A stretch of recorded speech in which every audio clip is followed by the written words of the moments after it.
स्वागत है। प्रधानमंत्री नरेंद्र मोदी और गृह मंत्री अमित शाह की जोड़ी को अप्रत्याशित फैसले लेने के लिए जाना जाता है। जब भी राजनीति में कोई अटकल लगती है, चाहे चीफ मिनिस्टर का मसला हो या मंत्री का मसला हो, ठीक उसके उलट नतीजे आते हैं। ऐसा ही हुआ है योगी 2.0 के आगाज में भी। सिर्फ 5 महिलाओं को मंत्री बनाया गया है, जिन महिलाओं को लेकर के ये कहा जा रहा था कि युवा चेहरों को तरजीह, आधी आबादी को ज़्यादा प्रतिनिधित्व, ऐसा कुछ नहीं दिखा। लेकिन जिस फैसले की सबसे ज़्यादा चर्चा हो रही है वो है डिप्टी चीफ मिनिस्टर बने केशव मौर्य, क्योंकि वो हार करके भी डिप्टी चीफ मिनिस्टर बने हैं। सिराथू से 7,500 वोटों से हार गए थे। किससे हारे? अनुप्रिया पटेल जो केंद्रीय मंत्री हैं, उनकी सगी बहन से हारे हैं, पल्लवी पटेल से। और उससे भी ज़्यादा चर्चा हो रही है कि दिनेश शर्मा संघ RSS के बैकग्राउंड के लखनऊ के पूर्व मेयर रहे, PM मोदी और होम मिनिस्टर अमित शाह के बहुत नज़दीकी हैं माने जाते हैं। लेकिन डिप्टी चीफ मिनिस्टर एक ऐसे ब्राह्मण नेता को बनाया गया जो बाहर से आया हुआ, उसका बैकग्राउंड कांग्रेस और BSP का है और उनका नाम है ब्रजेश पाठक। हरदोई के रहने वाले हैं, उन्नाव से चुनाव लड़ते हैं और अभी जो लखनऊ कैंट से चुनाव जीते हैं। आखिर ऐसा क्यों हुआ? इसके पीछे क्या वजह हो सकती है? तो देखिए, इसके 2 कारण हैं।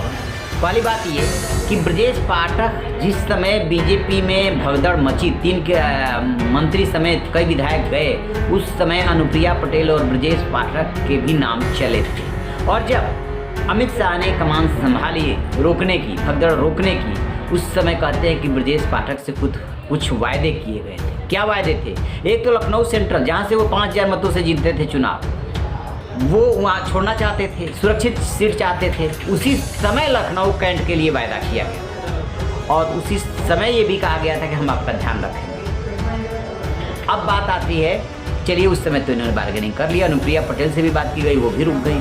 अब उनके हस्बैंड आशीष पटेल को भी बना दिया गया, उधर संजय निषाद को भी बना दिया गया, जो दोनों सहयोगी दल है। कि दिनेश शर्मा की जगह ब्रजेश पाठक क्यों?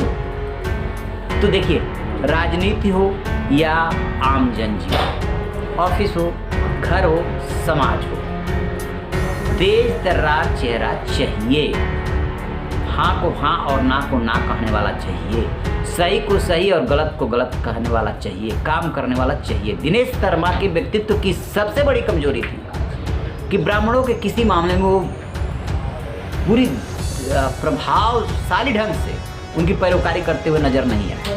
मतलब मौन व्रत टाइप के धारण करते रहे। बेशक सज्जन हो सकते हैं, तो इसका फर्क तो पड़ेगा। अब सबसे पहले घटना याद कीजिए, ऊंचाहार 5 ब्राह्मण मारे गए थे, उसमें ब्रजेश पाठक मुखर रहे। इसके बाद जब लखीमपुर खीरी वाला मसला हुआ, उसमें ब्राह्मण भी मारे गए थे। तो कहते ही है कि ब्रजेश पाठक वो पहले मंत्री थे जो कि उनके घर पहुंचे और कहे कि आपके साथ भी न्याय होगा। अदरवाइज उनके जो भी मंत्रिमंडल के सहयोगी थे, कोई पहुंच नहीं रहा था डर मारे। बाद में विपक्ष के नेताओं ने जाना शुरू किया था। ठीक ऐसे ही जब कानपुर वाला विकास दुबे मारा गया, तब भी योगी के ऊपर आरोप लगे कि ब्राह्मण विरोधी है, ब्राह्मण को मार दिया, जबरदस्ती एनकाउंटर कर दिया, तो वो खड़े हुए। और जो भी इस तरह के माफिया होते हैं या आतंकवादी होते हैं या बदमाश होते हैं, उनकी कोई जाति और धर्म नहीं होता है। तो इसलिए जो मारा गया था डिप्टी एसपी, वो भी तो ब्राह्मण, उसके अलावा और भी जो मारे गए थे उसमें और भी तो ब्राह्मण थे। किस बात के ब्राह्मण? माफिया कैसे हो सकता है? किसी जाति से माफिया को कैसे जोड़ा जा सकता है? तब भी ब्रजेश पाठक खड़े। इवन कोरोना के पीरियड में भी मुखर रहे और अपनी ही सरकार के खिलाफ मुखर रहे। तो कहीं ना कहीं उनकी ये आदा बीजेपी के नेतृत्व को भाई कि एक ऐसा नेता अपने पास आया है जो कि ब्राह्मणों के मुद्दों को लेकर के मुखर है, योगी के बचाव में खड़ा होता है। ये बात अलग है, कोरोना काल में उन्होंने मुख्यमंत्री योगी को ही चिट्ठी लिख करके विरोध कर दिया था। और असम में हेमंता बिस्व शर्मा और पश्चिम बंगाल में शुभेंदु अधिकारी, ये उदाहरण है कि बाहर से आए हुए ये नेता हैं, आयातित नेता हैं, लेकिन बीजेपी ने उनमें भरोसा जताया। वैसे ही ब्रजेश पाठक को डिप्टी चीफ मिनिस्टर बना करके भरोसा जताया है, क्योंकि उसके पास ज़्यादा वक्त नहीं है। योगी 2.0 और मोदी 3.0 दोनों आपस में जुड़े हुए हैं, यानी कि इधर 2024 से जुड़ा हुआ है।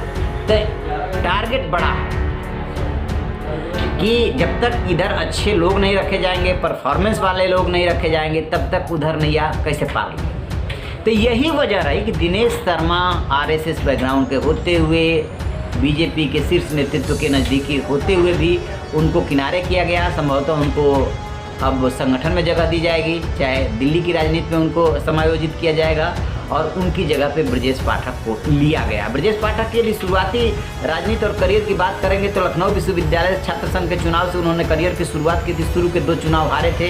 कांग्रेस से उन्होंने राजनीति की शुरुआत की। उसके बाद जब देखे कि कांग्रेस में भविष्य नहीं है तो बीएसपी में आए थे। बीएसपी में वो चुनाव भी जीते, लोकसभा भी जीते, राज्यसभा में भी गए, और उसके बाद 2014 के सभा में भी गए, और उसके बाद 2014 के चुनाव के बाद वो इधर आ गए थे, और फिर जो है 2019 में उन्होंने बीजेपी की मदद की, और 2016 में आए थे। और आपको याद होगा, मतलब विधानसभा चुनाव से पहले, कि किस तरीके से 2017 में विधानसभा चुनाव हुआ था कि मायावती उनको ढूंढ रही थी। 12 तो अब इनको कुर्सी मिल गई। अब देखना ये है कि ब्रजेश पाठक क्या क्या करते हैं, जो उनसे हाईकमान की, बीजेपी हाईकमान की अपेक्षाएं हैं, क्या वो पूरा कर